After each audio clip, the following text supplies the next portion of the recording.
The end of Schengen and the start of the EU revolt. What does yesterday's historic migration vote mean? To pass a landmark migration control pact, which the bloc's leaders have said will let them regain control of its borders and crack down economic immigration.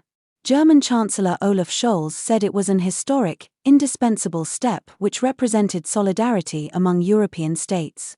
While European Parliament President Roberta Metsola said, "History made. We have delivered a robust legislative framework on how to deal with migration and asylum in the EU. It has been more than 10 years in the making. But we kept our word. A balance between solidarity and responsibility. This is the European way." But not everyone in the EU agreed. The legislation was rejected by both Poland and Hungary. Hungary was a predictable opponent.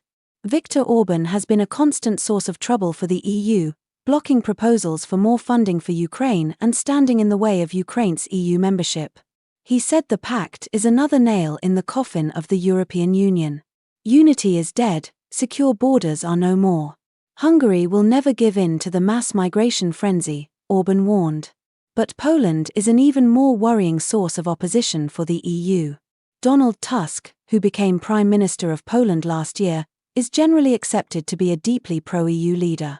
It was widely accepted that his election was a win for von der Leyen. But Tusk yesterday warned he would find ways to exempt Poland from a mechanism that relocates migrants from frontline countries like Greece and Italy, or otherwise obliges them to pay. He told reporters in Parliament, "We will find ways so that even if this pact enters into force in more or less the shape in which it was voted on today in the Parliament, we will protect Poland from the relocation mechanism." The concern raised by Tusk here is unlikely to be the end of it. There has already been grumbling from EU member states about its budget and how much money individual countries have to hand over to the bloc, so when countries are sent the bill for refusing to accept migrants, it is unlikely to go down entirely smoothly. The other issue raised by the legislation is the future of one of the EU's fundamental principles, free movement. The fresh migration pact was introduced after more than 11 EU countries had already broken with Schengen free movement rules to introduce controls on migration. Countries including France, Slovakia, Sweden, and Germany have reinstated border restrictions including identity vetting, passport checks, police interviews, static checkpoints, and vehicle inspections. Such restrictions on movement were abandoned many years ago as part of the Schengen Treaty.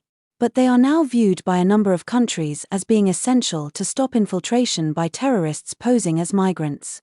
While the new pact is likely to go some way towards quelling outright dissent from individual member states, who have for months been carving out their own border policies as part of emergency measures, such a fundamental shift in EU central policy does raise questions about how much the EU's very reason for being will have to adapt as a result of modern challenges.